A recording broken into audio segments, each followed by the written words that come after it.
How do we build and deliver a product? When I say product, it could be a physical product or it could be a service. So, how do we build and deliver a product? More importantly, how can we use Agile to bring an idea to reality quickly and efficiently? How can we shrink the time it takes to bring an idea to market?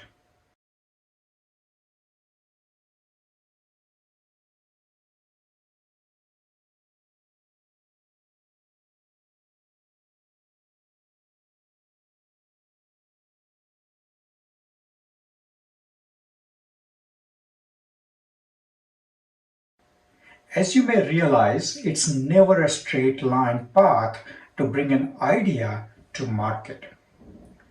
We want to use Agile to speed up the exploration, experimentation, and validation. We want to use Agile to speed up the time to market. We want to get to market quickly. In this video, I will introduce you to the product management in Agile and walk you through each step that will help you get an idea to the product in the hands of the customer. This should also help you in turn as you coach your product owner and product management in your organization. It all starts with an idea. Ideas can come from anywhere. There are many sources of ideas and inspirations. In fact, you should be harvesting ideas on an ongoing basis.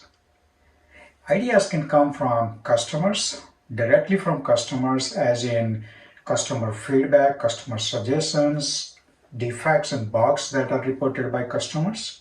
So first source of ideas could be the customers directly. Second is the shifting marketplace. Third could be a tectonic shift, an event in the marketplace such as COVID-19 outbreak. It could be executives, your HIPPOs, as the source of ideas. And last but not the least is the research.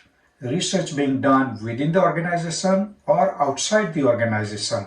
All those research findings and research papers could give you some great ideas. The tricky thing here is to pick one or few of these ideas that will create most value for your customers and in turn create value for you as an organization. Now let's assume that you have made the decision, you have made the selection and picked your idea. Now, I guarantee that most often you will have multiple people, multiple teams working on the effort to bring this idea to life. So the next challenge for you is to be able to convey your vision, to be able to convey your idea and the reason behind it. So the next challenge for you is to be able to convey your vision about this idea to everyone and anyone who would be working on this effort to bring this idea to life. We have to articulate this vision so that we can align everyone working on making this idea a reality. We need to write down the vision statement, and this has to be short, sweet, and unifying. Now, there are several templates that we can use to come up with this vision statement. These templates will help you in articulating the vision statement. One of the most popular is the for who statement. You can also use the Disney story format, as in once upon a time. You can also assume that you are going to tweet your vision. So use the tweet as a format. Format your vision statement as a subject line in an email, meaning, it has to be something that the reader will attach to and open that email.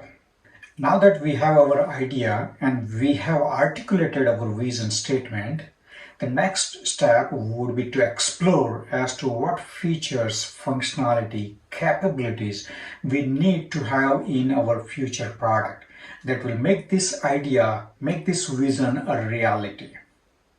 You can lead a brainstorming session to unearth the work that needs to be completed in order to make the vision a reality.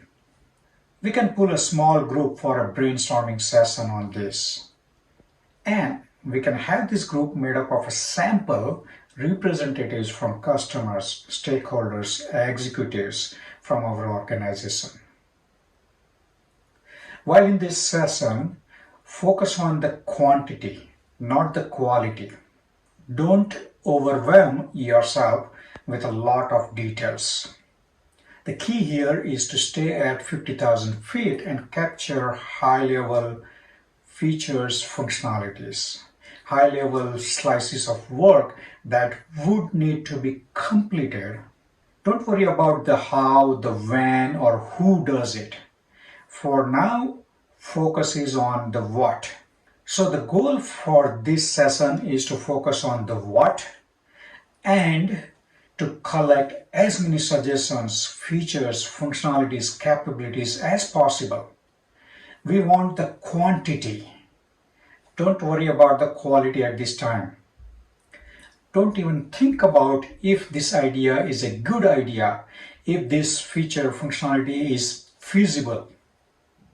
Just ask the participants to write down any and all suggestions. To aid in this brainstorming session, you can use the customers and personas. You can use user journey maps to help in fleshing out the feature functionality for a particular user type or a persona.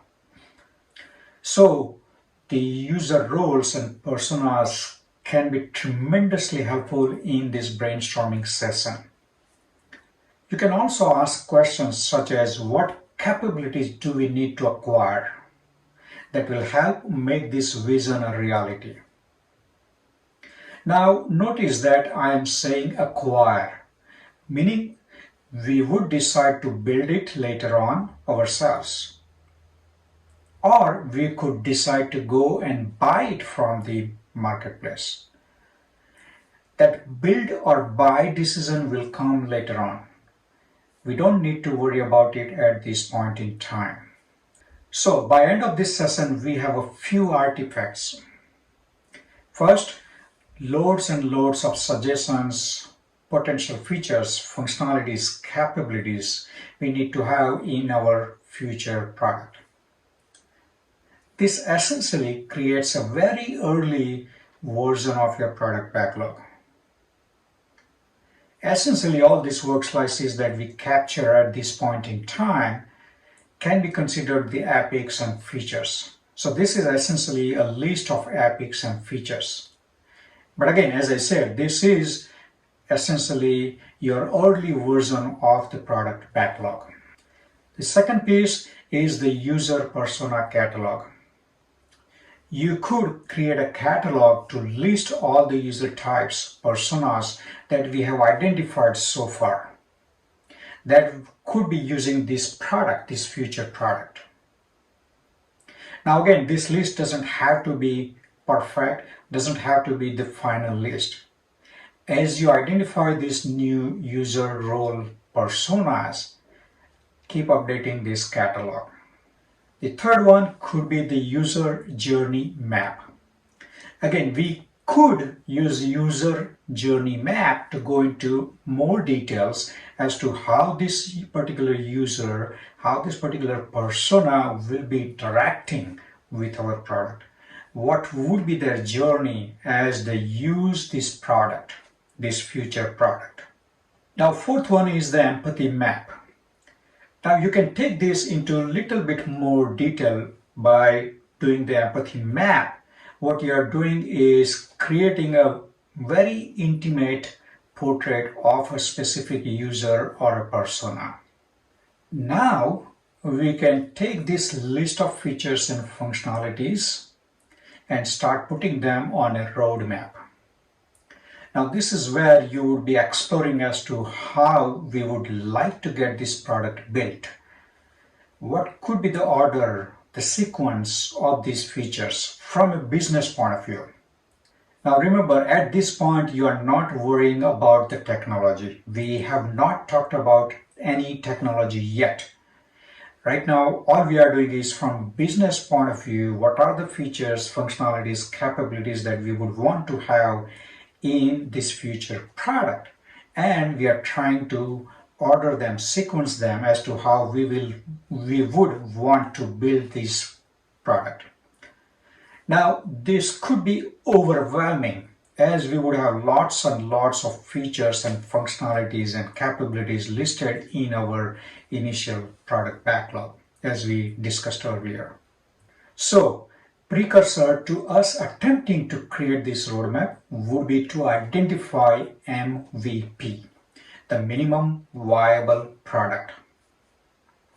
What feature functionality we absolutely must have in our product increment for it to be minimum viable product. So identify that subset of features, functionalities from that initial backlog that creates your MVP. This should give you a smaller subset of the features. Use that and create the roadmap. Now we want to go into more detailed planning. Using this roadmap, we want to take it to the next level of detail. We want to go into more detailed planning for possibly this next quarter, focusing on the product increment that we could build and deliver by end of the quarter. So again, focusing on a smaller subset of that feature functionality. Now, in order to create this product increment and deliver it to the customer, we are going to bring all the teams together, all the teams that would be involved in building and delivering this product increment. We want to get all those teams together for this planning. The focus here is on identifying the dependencies and getting all these teams aligned towards our vision for the product and the product increment. Identify the dependencies and incorporate that into your plan, as well as align the teams along the vision for this immediate product increment. Now, each team can start executing on this plan for the quarter. Teams can use sprints for the iterative development, or they can use Kanban. Bottom line is they are going through iteration, a cadence, working on building the product increment. And with each iteration, they are building the product incrementally. Goal would be to have an integrated product that can be released to our users, to our customers, at a minimum by end of the quarter. It doesn't have to be at the end of the quarter, but at a minimum, we want to do one delivery within that quarter. So this is a blueprint for bringing an idea to market. This is a blueprint from concept to cash. We can use this blueprint for building and delivering any product. As I said in the beginning, a product doesn't have to be a physical product. It could be a service. But this is a blueprint for product management in Agile. Now, I have a challenge for you. Go talk to your product owner, go talk to your product management and see how much of these they actually know, how much of these they are actually doing.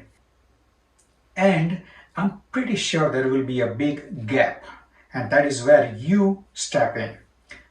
Start coaching your product owner, start coaching your product management on this concept to cash cycle.